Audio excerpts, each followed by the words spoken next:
हो गया, चालू है। महाशिवरात्रि के शुभ अवसर पे हम शिव महिमा, शिव का गुणगान करने जा रहे हैं। माता सरस्वती से निवेदन है, अगर हमसे कोई त्रुटि हो तो क्षमा करें, और श्रोतागण से भी निवेदन है कि मेरे शब्दों से कोई आपके भावनाओं को ठेस पहुंचे, आहत हो तो मुझे क्षमा करें। क्योंकि भक्ति एक ऐसा मार्ग है, भक्ति एक ऐसा विषय है कि बहुत तरह के लोगों को थोड़ा तकलीफ होता है अगर समझ में ना आए तो। वैदिक काल से सनातन धर्म में, हिंदू धर्म में ये जो महाशिवरात्रि पर्व मनाया जाता है, हम इसी पे दो शब्द बोलेंगे, आप सब ध्यान से सुनें। एक बार की बात है, जब माता सती का देह त्याग हो जाता है, आप लोग यह कथा सुने होंगे, तो माता सती का जब देह त्याग हो जाता है तो शंकर जी समाधि में चले जाते हैं, ध्यान के प्रक्रिया में चले जाते हैं, और वो कई हजार वर्षों तक ध्यान में लीन हो जाते हैं। उनके ध्यान में लीन हो जाने के बाद इस धरती पर एक तारकासुर नाम का एक राक्षस पैदा होता है, और ब्रह्मा जी का स्तुति करके, आराधना करके ऐसा वर प्राप्त करता है जिससे वह किसी भी देवता से मारा नहीं जाएगा, ऐसा वह वर मांग लेता है। जब उसको वर मिल जाता है तो वह देवतागण में, मानव गण में और राक्षस गण में, इन तीनों गणों में सबसे पराक्रमी और वीर राजा हो जाता है, और वो देवताओं को सताने लगता है, देवताओं के साथ दुर्व्यवहार करने लगता है, उनके राज को हड़पने लगता है, उनके बहन बेटियों को बुरी नजर से देखने लगता है, वो अत्याचार करने लगता है। तो कथा जब आगे बढ़ती है तो उसमें बताया गया है कि उसके अत्याचार से सारे देवता कांपने लगते हैं, धरती थर्राने लगती है, और सारे मानव जाति कंदराओं में, जंगलों में छिप के रहने लगते हैं। उसका इतना अत्याचार बढ़ गया था। तब देवता लोग आराधना करते हैं विष्णु जी को, ब्रह्मा जी को, और विष्णु जी, ब्रह्मा जी वो कहते हैं कि ये जो वर मांग लिया है कि हम शिव के ही पुत्र से मारा जाएगा। तो कई तरह के कथाओं में अलग अलग प्रचलन है, अलग अलग आप गूगल सर्च करेंगे तो कथा मिलेगा, लेकिन इसी कथाओं में यह एक मार्मिक कथा है जो हम सबको समझने वाली कथा है। ऐसा कहा जाता है कि शिव पार्वती का जिस दिन विवाह होता है, वह विवाह का दिन ही महाशिवरात्रि का दिन होता है, ऐसा कथा में प्रचलित है। लेकिन उसका जो सार है, उसका जो रहस्य है महाशिवरात्रि का, वो शादी से ही संबंध रखता है। तो तारकासुर जब पूरा अत्याचार कर देता है तो देवता लोग स्तुति करते हैं, और शंकर भगवान के समाधि तोड़ने के लिए स्तुति करते हैं, क्योंकि वो जब समाधि में चले जाते हैं तो समाधि एक ऐसा विषय है जो देवतागण, मानवगण और राक्षसगण, तीनों गणों के लिए परम सुख शांति का विषय है। एक समाधि एक ऐसी प्रक्रिया है, जैसे हम नींद में जाते हैं तो नींद में जाकर के हम बेहोश हो जाते हैं, हमको कुछ पता नहीं चलता है। उसी तरह से समाधि एक ऐसी प्रक्रिया है जिसमें जाने के बाद जो जीव है, जो चेतना है, वो पूर्ण रूप से जाग जाता है, जिसको तुरीयावस्था कहते हैं। वह पूर्ण रूप से जो चेतना जागता है वही समाधि की स्थिति है। वह अंधकार को भी देखता है और प्रकाश को भी देखता है। तो शिवरात्रि का जो अर्थ है, देखिए शिव के साथ में रात्रि शब्द जुड़ा हुआ है और महा शब्द जुड़ा हुआ है। महाशिवरात्रि, एक तो रात्रि होता है जो हम सब सोते हैं, उठते हैं, बैठते हैं, ये सबको पता है। इस रात्रि को केवल रात्रि कहा गया है, महारात्रि नहीं कहा गया है। बात समझ में आ रहा है? तो ये रात्रि जो है, इस रात्रि को केवल मनुष्य ही नहीं, टोटल 84 लाख योनियां सोती है और जागती है। पशु पक्षी पेड़, आप लोगों को पता होगा कि पेड़ भी सोते हैं और पेड़ भी जागते हैं। पेड़ के पत्ते शाम को कुम्हला जाते हैं, वो भी ये पंचभौतिक ब्रह्मांड में सबसे जो शुद्र जीव कहा गया है पेड़ पौधों को, वो भी सोते हैं जागते हैं। लेकिन जहां महाशिव और महारात्रि का जहां संबंध आता है, वहां बात आता है अज्ञानता का। रात्रि का मतलब होता है अंधकार, और अंधकार का दूसरा नाम है अज्ञानता। तो जितना भी जीव है इस धरती पे, चाहे वो किसी भी जात धर्म का हो, किसी भी संप्रदाय का है, किसी भी योनि का है, 84 लाख योनि बताया गया है, वह हर जीव एक बहुत भयानक अज्ञानता में जीवन जी रहा है। और वो अज्ञानता क्या है कि जैसे हमने मानव शरीर पकड़ लिया है तो हम यही समझते हैं कि हम मनुष्य हैं, लेकिन यही बात धर्म ग्रंथों में बताई गई है कि तुम मनुष्य नहीं हो, मनुष्य का तुमने शरीर पकड़ा है। इस प्रसंग को आगे बढ़ाते हुए गोस्वामी तुलसीदास जी लिखते हैं कि बड़ी भाग मनुष्य तन पावा, सुर दुर्लभ सद ग्रंथ न गावा, साधन धाम मोक्ष कर द्वारा, पाई न जे परलोक समारा, सो परत दुख पावही, सिर धुन धुन पछताई, काल कर्म ईश्वर ही मिथ्या दोष लगाई। गोस्वामी तुलसीदास जी कहते हैं कि हमने जो ये मानव तन पाया है, पाने वाला चीज देखिए, जैसे मान लीजिए आपने मोबाइल पा लिया कहीं से, तो मोबाइल और आप अलग है ना, बात समझ में आ रहा है? पाने वाला चीज वस्तु जो है वो अलग होता है। उसी तरह से हम लोग, गोस्वामी तुलसीदास जी कहते हैं कि हम लोग दिव्य चेतना है, उसी शिव के जो महाशिव हैं उसी के हम अंश रूप में दिव्य चेतना है, लेकिन हम मानव तन पा करके अपने को भूल गए हैं। तो शंकर जी, आदि गुरु शंकर जी ने यह नियम बनाया भक्ति का, साधना का और सत्संग का। यह साधना इसलिए बनाया कि मनुष्य जब सत्संग करेगा, शिव चर्चा करेगा, तो उसमें उसको यह अनुभूति होगा कि हम जो ये मानव तन पाए हैं तो केवल संसार का सुख भोगने के लिए नहीं पाए हैं। हमारा जीवन का जो उद्देश्य है, जो जिसको मुक्ति, जिसको मोक्ष कहते हैं, जिसको परम पद, जिसको समाधि की विद्या कहते हैं, तो हम मानव तन पा करके केवल या अज्ञानता में जीवन जीते हैं, और जब मरते हैं तो हम 84 के जोनी में जाकर के फिर भटकते हैं। तो इसी कथा को जब तारकासुर जब अत्याचार करता है तो देवता लोग उनको जगाते हैं, यानी कि वो महाज्ञान जिस समाधि में प्राप्त होता है, वह चेतना का पूर्ण जागृति स्थिति है, उससे ये लोग लौटा लेते हैं, यानी कि अंधकार में उनको लाते हैं। वहां पर शिव जब अपना समाधि की तांद्रा जब तोड़ते हैं तो उसी स्थिति का नाम है महाशिवरात्रि। रात्रि मतलब कि वो अब इस दुनिया के लौकिक दुनिया में लौट आते हैं, जो परलौकिक दुनिया में जो ध्यान लगाकर उन्होंने परलौकिक दुनिया में वो गए रहते हैं, वहां से फिर इस लौकिक दुनिया में चले आते हैं। और इसी लौकिक दुनिया को गोस्वामी तुलसीदास जी कहते हैं कि तुमने जो मानव तन पाया है, यह परलौकिक दुनिया में जाने के लिए पाया है।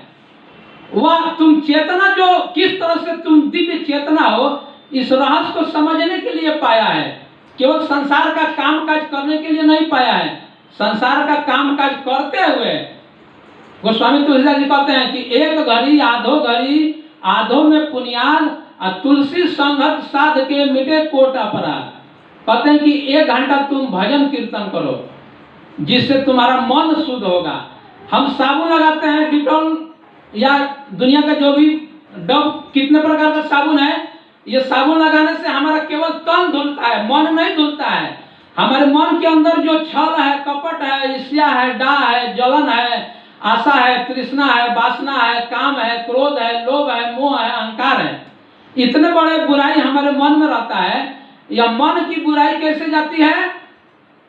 तो गोस्वामी तुलसीदास जी कहते हैं कि भजन करने से, सत्संग करने से, भक्ति करने से, भक्ति करने से हमारा मन शुद्ध होता है। और जब तक मन शुद्ध नहीं होगा तब तक हम संसार के कुरीति में, बुराइयों में, हम संसार के अपने ही घर में ईर्ष्या में, डाह में, जलन में, हमारे घर में सास बहू का झगड़ा होता है, भाई भाई का झगड़ा होता है, बाप बेटा का झगड़ा होता है। ये क्यों होता है? क्योंकि उसका मन साफ नहीं है। मन में तरह तरह के छल है, कपट है, पैसा के लेकर के, ऐश्वर्य को लेकर के, या और सुख सुविधा को लेकर के जो मन में छल कपट रहता है, इसीलिए परिवार में कलह होता है, समाज में कलह होता है। तो कहते हैं कि ये जो कलह तुम करके संपत्ति जो तुम इकट्ठा करते हो, वह संपत्ति उसी समय तक काम आता है जब तक तुम्हारा प्राण है। प्राण टूटते ही जीवात्मा का लोग लगते हैं शांति कराने, मुक्ति कराने, मोक्ष कराने, श्राद्ध कराने। होता है ना हमारे समाज में। कहते हैं कि वो मरने के बाद कराने से कोई लाभ नहीं है। आत्मा का मोक्ष, मुक्ति, श्राद्ध ये जीते जी जो कर लेता है, शिव योग विद्या जो सीख करके, वही जीते जी मुक्त होता है। तो हमारे कहने का अर्थ है कि वो तारकासुर जो कथा मैंने शुरू किया था, तारकासुर को मारने के लिए देवता लोग कहते हैं कि आपको शादी करना पड़ेगा। अगर शादी आप नहीं करेंगे तो आपका लड़का नहीं होगा, और आपका लड़का नहीं होगा तो तारकासुर को कौन मारेगा? क्योंकि वो वर मांग लिया है ब्रह्मा जी से कि उन्हीं के लड़के से मैं मरूंगा। तो इसमें देखिए, इसमें बहुत ही गहरा बात है हमारे बहन बेटियों को, माताओं को सीखने के लिए। शंकर जी कहते हैं कि हे देवता, मुझसे शादी करने के लिए जो लड़की चाहिए, जो देवी चाहिए, जो शक्ति चाहिए, वो मुझ जैसे बराबर होना चाहिए, मुझसे समानांतर होना चाहिए, मेरे जैसा प्रकर्मी होना चाहिए। तब जाकर के वो हम दोनों से जो संतान होगा वो प्रकर्मी होगा, जो तारकासुर को मारेगा। इसमें लौकिक दृष्टि से हम देखेंगे तो इसमें वो देवता लोगों को उपदेश करते हैं कि मैं तो दूल्हा हूं, तो मैं तो जाऊंगा ना इस सती को कहने कि तुम तप करो। तो सप्तऋषियों को भेजते हैं, नारद जी को पहले भेजते हैं।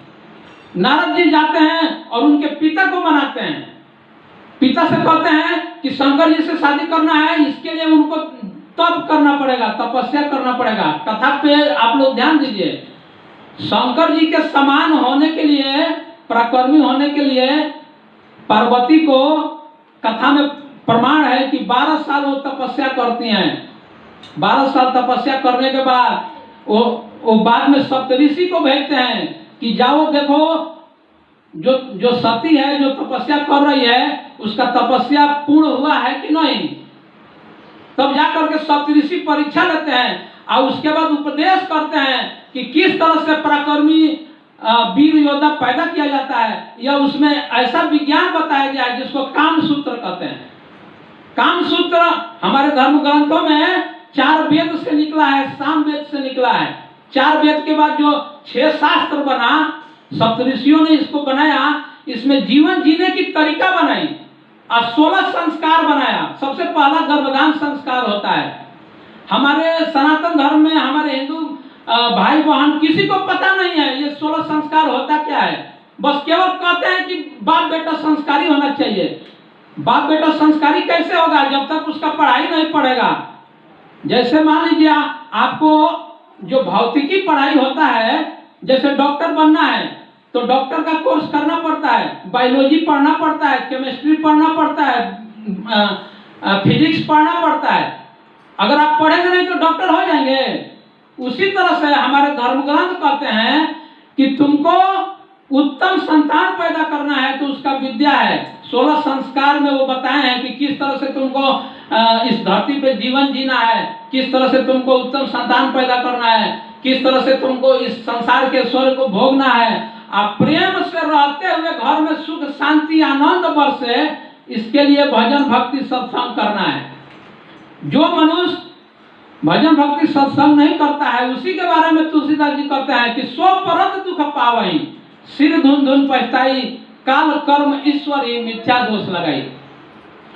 तो ये प्रयोजन होने के बाद जब सती पार्वती और शंकर जी का जब शादी होता है, तो शादी के बाद पार्वती जी पूछती हैं कि हे प्रभु, इस धरती पे जो ये जीव हैं, कोई अमीर है, कोई गरीब है, कोई ऊंच है, कोई नीच है, कोई सुखी है, कोई पीड़ा से ग्रसित है, ऐसा आपका बनाए हुआ दुनिया कैसे हो गया? तो कहते हैं शंकर जी, इसका रामायण में भी प्रमाण आया है कि नहीं कोई सुख दुख कर दाता, निज कृति कर्म भोग सुन भ्राता। राम जी कहते हैं अपने भाई से, वही शंकर जी कहते हैं कि हे सती, पहले तुमको मैं उस महामंत्र का भेद बता देता हूं, जिस महामंत्र को जप करके मैंने अमरता प्राप्त किया था, महामृत्युंजय पद प्राप्त किया था। इसलिए वो मंत्र को पहले तुम समझ लो और मेरे साथ उसका भजन करो, ध्यान करो, जिसका नाम है राम नाम। ठीक है ना? तो हम लोग भी थोड़ा राम नाम गा लेंगे ताली बजा करके, है ना? उधर हम कथा आपसे कह रहे हैं, वहां कथा शिव जी पार्वती जी से कह रहे हैं। कहते हैं कि सबसे पहले राम नाम का थोड़ा तुम गुणगान कर लो ताकि तुम्हारा मन शुद्ध हो जाए, तब जाकर के आगे का कथा तुमको समझ में आएगा। ठीक है ना? तो हम लोग, मैं जैसे गाऊंगा वैसे आप लोग भी गाइए। सीताराम सीताराम सीताराम कहिए, जाहि विधि राखे राम, ताहि विधि रहिए।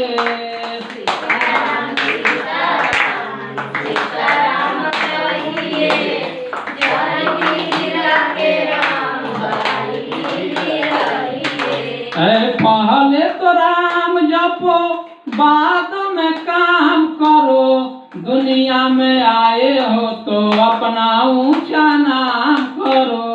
पहले तो राम जपो, बाद में काम करो, दुनिया में आए हो तो अपना ऊंचा नाम करो। विषय विकार में केवल मत बहिए, जाहि विधि राखे राम, ताहि विधि रहिए। सीताराम सीताराम सीताराम कहिए, जाहि विधि राखे राम, ताहि विधि रहिए। सीताराम सीताराम सीताराम कहिए, जाहि विधि राखे राम, ताहि विधि रहिए।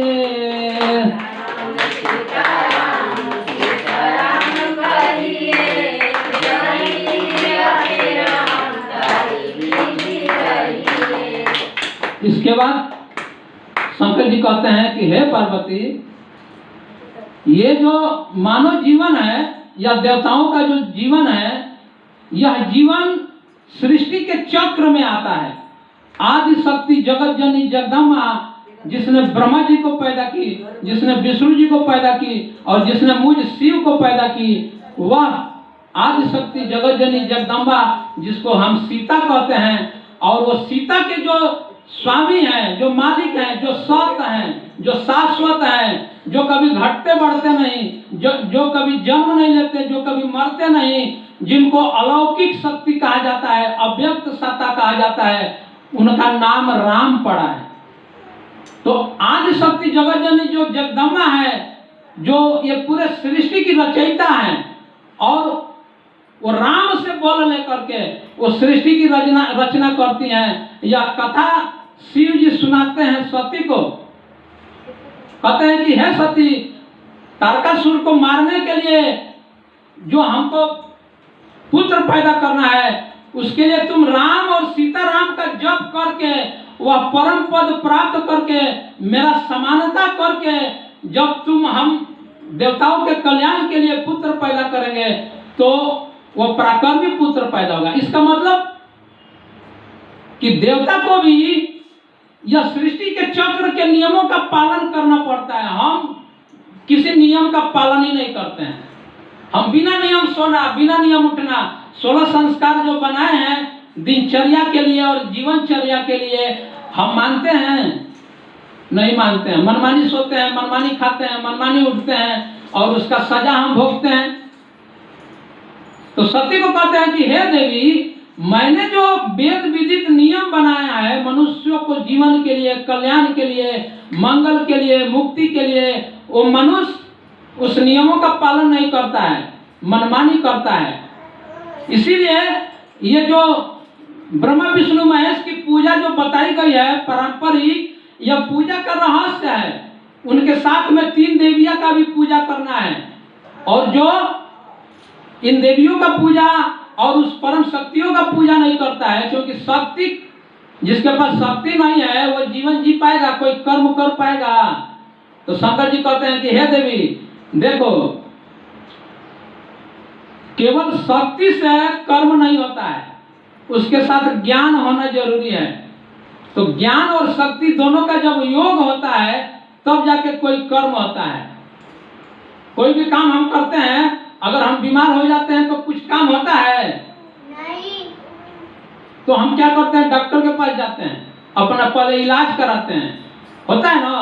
तो इसीलिए शंकर जी कहते हैं कि मनुष्य रोगी ना हो जाए, भोगी ना हो जाए, इसके लिए हमने वेद के नियम बनाए हैं, 16 संस्कार बनाए हैं। और ये 16 संस्कार के अंतर्गत जो अपना जीवन यापन करता है वह जीते जी सुख भोगता है, और मरने के बाद भी परलोक में उसको जाकर के सुख मिलता है। नहीं तो कहते हैं कि 3 लोग जो बनाई हमारा आदि शक्ति जगत जननी जगदम्बा ने 3 लोग बनाई है, एक है मृत्यु लोक, एक है नरक लोक और एक है स्वर्ग लोक। ये 3 लोक में जीव भ्रमण करता है। तीनों लोग सृष्टि के अंतर्गत आता है, और 7 लोग जो है इससे अलग, जहाँ शिव तत्व जहाँ रहते हैं, शिव जहाँ रहते हैं वो लोग अलग है, वो सृष्टि के चक्र से अलग कहा गया है।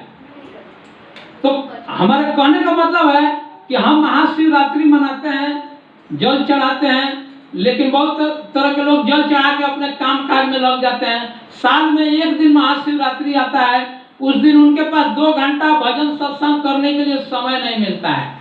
तो सबसे पहले उस सती को शंकर जी कहते हैं कि हे देवी, हम जो ये कथा सुना रहा हूं केवल तुम्हारे कल्याण के लिए नहीं, यह कथा इस धरती पर आने वाले हर मनुष्य का कल्याण करेगा, इसलिए इसको हम वेद विदित कर रहे हैं। और पुराण बना करके हमारे सप्त ऋषियों द्वारा यह इसलिए रखा गया ताकि मनुष्य इसका अध्ययन करेगा और परम सुख प्राप्त करेगा। तो ऐसे ऐसे बहुत तरह के आज के डेट में परंपराएं हैं, संप्रदाय हो गए हैं। आज के डेट में बहुत तरह के पंथ हो गए हैं, धर्म हो गए हैं। लेकिन वैदिक काल में जब आदि गुरु शंकर भगवान थे तो उस समय एक केवल धर्म था जिसका नाम था सनातन। यह सनातन धर्म से जो मनुष्य वेद के नियम का पालन करता था वह देवता बनता था, और जो वेद के नियम का पालन नहीं करता था वह राक्षस बनता था। यही 2 की लड़ाई आप जब धर्म ग्रंथों को पढ़ेंगे, देवता में राक्षस में होता रहा है। और ये जो मनुष्य देवता का साथ देते हैं, उनका आराधना करते हैं, पूजा करने का मतलब देवताओं का जो रहस्य है उसको समझ करके जो पूजा पाठ करते हैं वह मनुष्य देवता के पक्ष में जाकर के सुख भोगते हैं। और जो मनुष्य राक्षसों के नियम का पालन करते हैं, राक्षसों के पथ पे चलते हैं, वह जीते जी लड़ते झगड़ते करते मरते हैं। यही 2 बात बताई गई है धर्म ग्रंथों में। अगर हमारे घर में सास बहू है, लड़ रही है, तो लड़ रही है इसका मतलब कि वो राक्षस का काम कर रही है। उसने धर्म ग्रंथों को ठीक से पढ़ा नहीं है, उसने समझा नहीं है। अगर ननद भौजाई अगर आपस में लड़ रही है तो उसने शिव का, भले वो शिव जाप करती है, नमः शिवाय करती है, और सास बहू और ननद भौजाई अगर लड़ रही है तो वो शिव जी का बढ़िया से सत्संग नहीं सुनी है, चर्चा नहीं सुनी है, वो शिव का गुणगान नहीं समझी है, इसीलिए वो आपस में लड़ रही है। एक घर के आदमी आपस में लड़ते हैं, झगड़ते हैं, इसका मतलब है कि वो अज्ञान में है, रात्रि में है, अंधकार में है। इसीलिए इस दुनिया का नियम है। आप लोग पढ़े लिखे अगर आप लोग हैं तो आप लोग देखते होंगे कि एक तरफ प्रकाश है, एक तरफ अंधकार है। सुबह जब होता है, मॉर्निंग जब होता है तो उसमें आधा प्रकाश और आधा अंधकार का झलक रहता है। फिर शाम होता है तो ये झलक रहता है, सुबह शाम। और ये दिन भी घटता है और रात भी घटता बढ़ता है। तो ये सृष्टि में सब कुछ घटता बढ़ता है। इसीलिए इस घटते और बढ़ते क्रम में एक मार्ग है जिसको भक्ति मार्ग कहा गया है। और भक्ति मार्ग पे चलने वाला जो आदमी होता है वह जीते जी शिवत्व को प्राप्त करता है और शिव समान हो जाता है। धर्म ग्रंथ में ऐसा प्रमाण है। जैसे हमारे साईं बाबा थे, साईं बाबा के बारे में भी कहा जाता है ना कि राजा धीराज योगी राज, तो योगी राज थे और शंकर जी भी योगी राज थे और कृष्ण भी योगी राज थे। इन लोगों ने उपदेश किया है। सबसे बड़ा एक बात हमारे समाज में आता है, बहुत सारे लोग कहते हैं कि गुरु कौन है, अच्छा गुरु कौन है, उसका भी निवारण बताया है गोस्वामी तुलसीदास जी कि श्री गुरु पदनक मणिगण ज्योति सुमिरत दिव्य दृष्टि ही होती। जिसका तीसरा आंख खुल गया है, जो योग साधना करके योगी हो गया है और परलौकिक चीजों को देखता है, देवताओं के रहस्यों को समझता है, वही सच्चा गुरु है। और शिव गुरु आदि गुरु जो थे, जो मानव के कल्याण के लिए, मानव के मंगल के लिए, मानव के सुख और आनंद के लिए उन्होंने जो भक्ति मार्ग बताई, वो भक्ति मार्ग में इस समय वर्तमान में बहुत तरह की त्रुटियां हो गई है। लोग तरह तरह के अलग अलग तरह के भक्ति करा करके लोगों को और भी मनोबल तोड़ दिए हैं।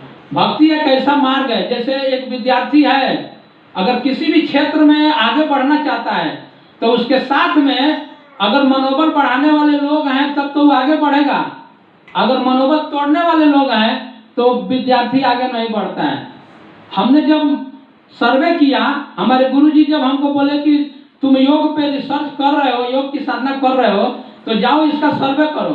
तो हमने स्कूलों में गया और जब सर्वे किया तो देखा कि बहुत तरह के लड़कों का मनोबल तोड़ दिया जाए। माँ बाप ही कहते हैं, अरे तू सपना देख रहा है तुम डॉक्टर बनने के लिए, हमारा औकात नहीं है कि तुम डॉक्टर बनाऊंगा। माँ बाप ही मनोबल तोड़ देते हैं, भाई मनोबल तोड़ देता है। लेकिन ऐसा प्रमाण है, लाखों ऐसे साइंटिस्ट हैं, वैज्ञानिक हैं, ऐसे संत हैं जिनके पास कुछ नहीं था, अनपढ़ थे।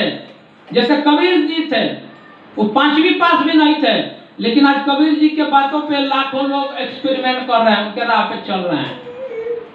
अब कबीर जी को लेकर बहुत तरह के लोग अपवाद करते हैं, साईं बाबा को लेकर बहुत तरह के अपवाद करते हैं, लेकिन ये सब संत लोग थे और इन्होंने जीवन जीने की जो मार्मिक रहस्य बताई है, वही रहस्य है जो आदि गुरु शंकर भगवान बताए। लेकिन उनको एक अलग पंथ हो जाने से समाज में एक बहुत बड़ा विद्रोह हुआ है। इसलिए हमारे जो समझदार जो संत थे, वो सनातन पंथ को जोड़ करके अपना मार्ग बनाया और उस राह पे चलते आए। जैसे कृष्ण कहे हैं कि एक धर्म सनातना, अगर कृष्ण चाहते तो वो भी अलग पंथ बना करके कृष्ण पंथी बना देते, लेकिन वो सनातन से जोड़ के रखे। क्यों? क्योंकि वो परम तत्व ज्ञानी थे। उनको मालूम था कि अगर समाज में दो राह होगा तो धर्म के नाम पर लोग कट जाएंगे, मर जाएंगे। आप समाज में देखते हैं ना, धर्म के नाम पे लोग कटते हैं, मरते हैं। अभी यूपी बिहार में रामचरितमानस को लेकर के बहुत बड़ा बवाल छिड़ गया है। वो लोग रामचरितमानस को कितना समझे हैं, कितना जाने हैं। गोस्वामी तुलसीदास भी एक बहुत बड़े संत थे अपने समय के, और हिंदू संप्रदाय के सबसे उत्तम धर्म ग्रंथ है रामचरितमानस। रामचरितमानस में मंगल जीवन के लिए इतना बढ़िया उपदेश है जिसका और किसी भी ग्रंथों में उपदेश नहीं है।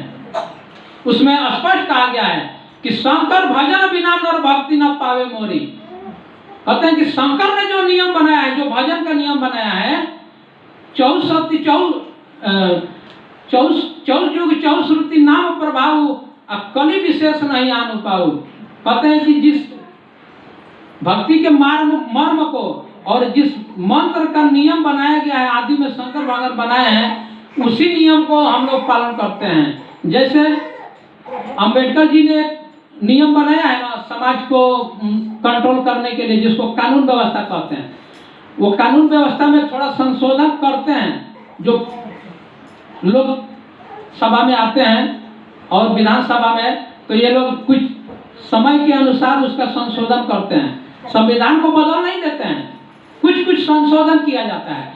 उसी तरह से हमारे धर्म ग्रंथों में भी समय के अनुसार जो कुरीतियां आ गई है उसमें संशोधन करके अलग अलग सदग्रंथ बनाए गए हैं। तो वेद के बाद शास्त्र बने हैं, शास्त्र के बाद पुराण बने हैं, पुराण के बाद उपनिषद भी बने हैं। लेकिन हम लोग धर्म ग्रंथ को तो पढ़ते नहीं है अपने। मैंने जब सर्वे किया तो मैंने अपने हिंदू भाई बहन से पूछा, आप गीता पढ़े हैं, रामायण पढ़े हैं? कहते हैं कि नहीं। 80% लोग नहीं पढ़े हैं। आप जो मोबाइल पर जो ये फिल्मी दुनिया का जो आप लोग गाना बजाना सुनते हैं, हम ही नहीं कहते हैं कि आप मत सुनो, लेकिन तुलसीदास जी कहते हैं कि उसी में आधा घंटा समय निकाल करके अपने धर्म ग्रंथों को भी पढ़ो, अपने धर्म ग्रंथ को पढ़ो, समझो कि हमारे जीवन के लिए उसमें क्या बताया गया है, क्या राज छुपा है। लेकिन हम क्या करते हैं कि 24 घंटा हम दुनिया को दे देते हैं और अंत में पछता करके मरते हैं। वही गोस्वामी तुलसीदास जी कहते हैं कि अंत समय में यह जीव बहुत पछताता है कि इस धरती पे मैंने आया था मुक्ति के लिए, मोक्ष के लिए, परम कल्याण के लिए, और अपना पूरा जीवन मैंने बिता दिया और इस रहस्य को नहीं समझा। और न तो हम शिव चर्चा की, न तो शिव का गुणगान किया, न तो संतों के पास गया, और हमारा जीवन इसी तरह से पानी में बह गया। ठीक है ना। तो समय का अभाव होते हुए हम भजन एक गा देते हैं ताकि आप लोगों को यह यादाश्त रहे जो संत लोग बताए हैं। भजन है कि जो आदमी इस धरती पर आया है तो मरने के बाद उसको कहाँ जाना है ये किसी को पता नहीं है। लेकिन धर्म ग्रंथ में ऐसा लिखा गया है कि कर्मों के अपने अनुसार, गीता में भी लिखा गया है, रामायण में भी लिखा गया है कि अपने कर्मों के अनुसार मनुष्य प्रेत लोक में जाता है, देवलोक में जाता है, गंधर्व लोक में जाता है। उसके बाद अगर वह समाधि सिद्ध किया है तो वह जीते जी वो परम मुक्त में जाता है। तो हम लोग जिस नाम को जप करके, कहा गया है कि महामंत्र जो जपत महेशु काशी मुक्ति है उपदेशो, जिस महामंत्र को शंकर जी खुद जपा और परम पद प्राप्त किए, अमरता प्राप्त किए, उसी मंत्र को जपने के लिए काशी के लोगों को उन्होंने उपदेश किया। यह हमारा जो देश आज भारत है, इंडिया है, एक समय इसका नाम काशी था। काशी का नाम आप लोग सुने होंगे, जो आज बनारस में सिमट के रह गया है। केवल लोग समझते हैं कि बनारस में एक काशी है। उस समय यह पूरा जो एशिया महाद्वीप है, जम्बू द्वीप जिसको कहते हैं, यह पूरा काशी था और हर क्षेत्र में शिव का चर्चा होता था, शिव का गुणगान होता था।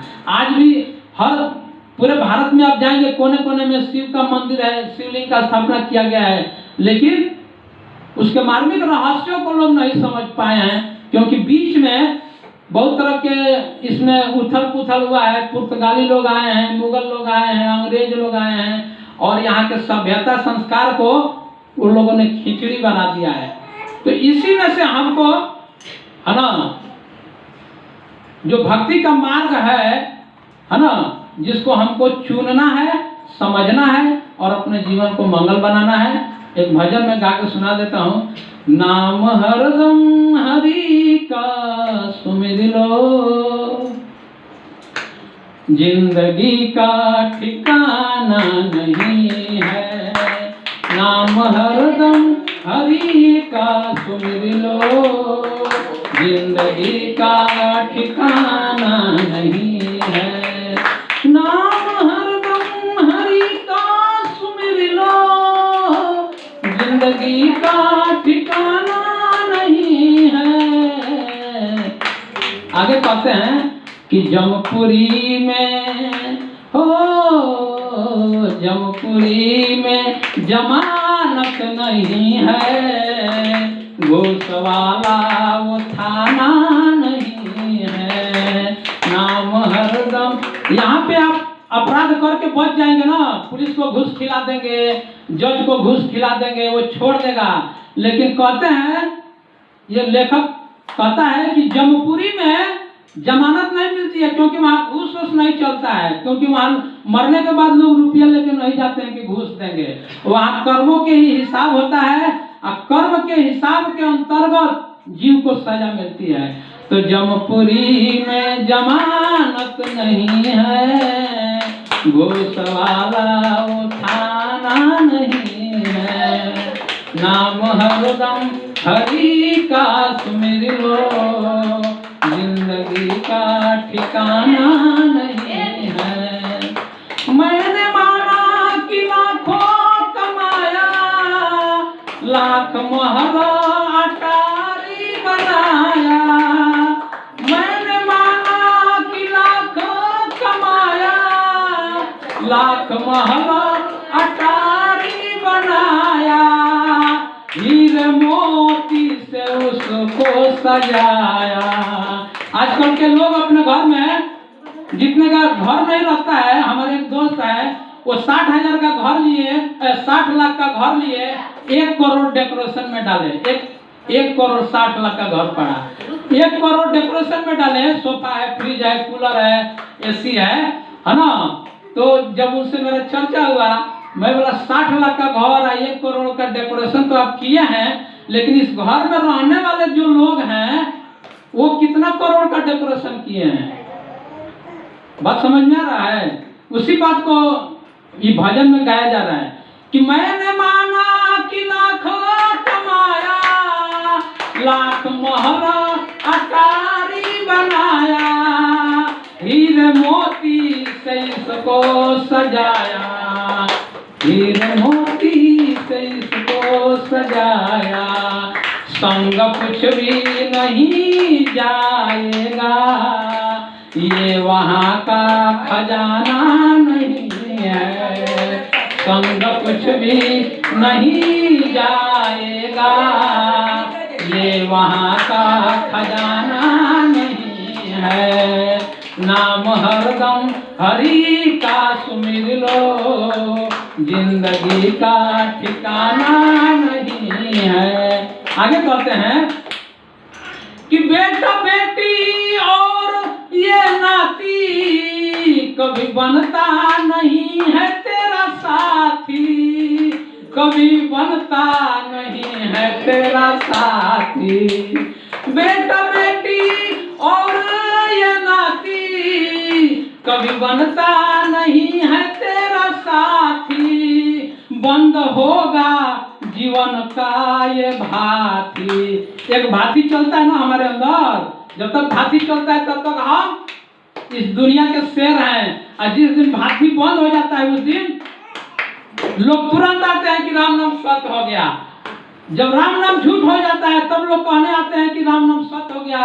और जब तक राम नाम इस जीवन को चकचकाया है, जगाया है, इसमें हरियाली भरा है, तब तक कोई राम नाम सत्य कहने नहीं आता है। और कुछ लोग आते भी हैं तो उनको लोग कहते हैं कि अरे तुम हटाओ राम नाम को, ले जाओ यहाँ से। तो कहते हैं कि बेटा बेटी और ये नाती कोई बनता नहीं है साथी। बंद होगा जीवन का ये भाती, कोई साथ में नहीं जाएगा, कोई साथ में नहीं जाएगा। कर्मों का ठिकाना नहीं है, नाम हरदम हरि का सुमिर लो, जिंदगी का ठिकाना नहीं है। जमपुरी में जमानत नहीं है, घूसवाला ये थाना नहीं है। एक बार प्रेम से बोलिए आदि गुरु शंकर भगवान की। हर हर महादेव, जय श्री राम। आज शक्ति जगत जननी जगदम्बा की। थोड़ा हम लोग आरती कर लेते हैं।